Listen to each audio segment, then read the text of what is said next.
2010 பாட்டாளி மக்கள் கட்சி ஒரு கொள்கை முடிவோடு எந்த இடைத்தேர்தலும் கூட நாங்கள் போட்டியிட மாட்டோம் என்கின்ற கொள்கை முடிவெடுத்திருந்தார். அது 14 ஆண்டுகள் கழித்து அந்த கொள்கை முடிவை மாற்றிக்கொண்டு விக்கிரவாண்டி களத்திலே தேசிய ஜனநாயக கூட்டணி சார்பாக 14 ஆண்டுகள் கழித்து பாட்டாளி மக்கள் கட்சி இன்னைக்கு ஒரு இடைத்தேர்தலை சந்திக்கிறாங்க. எதற்கு என்பதை நாம் முதலில் புரிந்து கொண்டால் இந்த தேர்தல் எதற்கானது என்பது நமக்கு முழுமையாக தெரியும். அன்பு சொந்தங்களே, 14 ஆண்டுகள் பொறுத்திருந்து 2024 இடைத்தேர்தல், நம்ம மருத்துவரை எப்பவுமே சொல்லுவாங்க, இந்த இடைத்தேர்தல் என்பது ஒரு வேஸ்ட் ஆஃப் டைம். ஆளுங்கட்சிக்காரங்க யார் இருக்கிறாங்களோ அவங்க எம்எல்ஏ கொடுத்துட்டு போயிருங்க.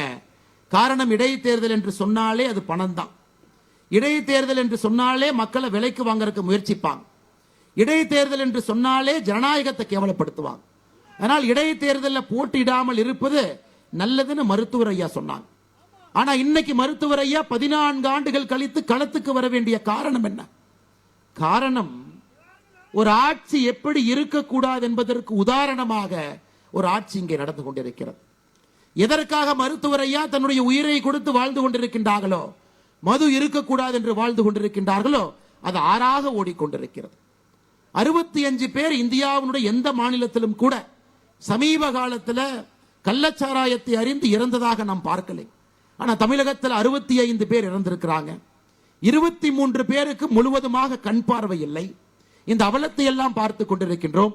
எப்படி மருத்துவர் ஐயாவால் பொறுத்து கொண்டிருக்க முடியும்? அதையெல்லாம் தாண்டி மக்களுக்கு எதிரான ஒரு ஆட்சி இங்கே நடந்து கொண்டிருக்கிறது. அதை எப்படி கை கட்டி வேடிக்கை பார்ப்பது என்கின்ற ஒரே காரணத்திற்காக இன்னைக்கு தேசிய ஜனநாயக கூட்டணி சார்பாக பாட்டாளி மக்கள் கட்சி இங்கே களத்தில் இறங்கி நம்முடைய அன்பு தலைவர் சி அன்புமணி அவர்கள் நம்முடைய வேட்பாளராக நின்று கொண்டிருக்கின்றார்கள். அருமை சொந்தங்கள், இது ஆண்டவன் நமக்கு கொடுத்திருக்கக்கூடிய ஒரு வாய்ப்பு. அண்ணன் இன்னைக்கு சட்டமன்றத்துக்கு போறனால தமிழகத்தில் ஆட்சி கவிழ்ந்துருமா? இல்லைங்க.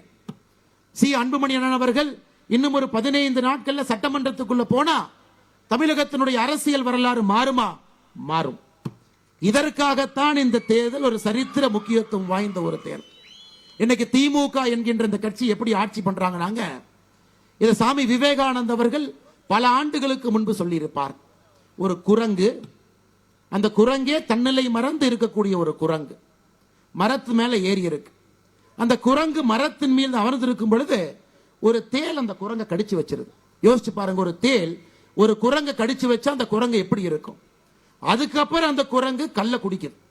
சோ தேளால் கடிப்பட்ட ஒரு குரங்கு கல்லை குடித்து விட்டு வீதிக்கு வந்தால் எப்படி இருக்குமோ அதுதான் என்று திராவிட முன்னேற்ற கழகத்தினுடைய ஆட்சி. மதம் பிடித்த யானை என்று சொன்னால் அது பொய்யாகிவிடும்.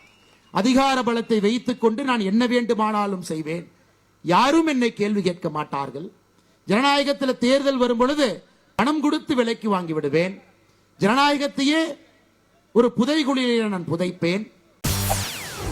செய்திகளை உடனுக்குடன் தெரிந்து கொள்ள உடனே சப்ஸ்கிரைப் பண்ணுங்க.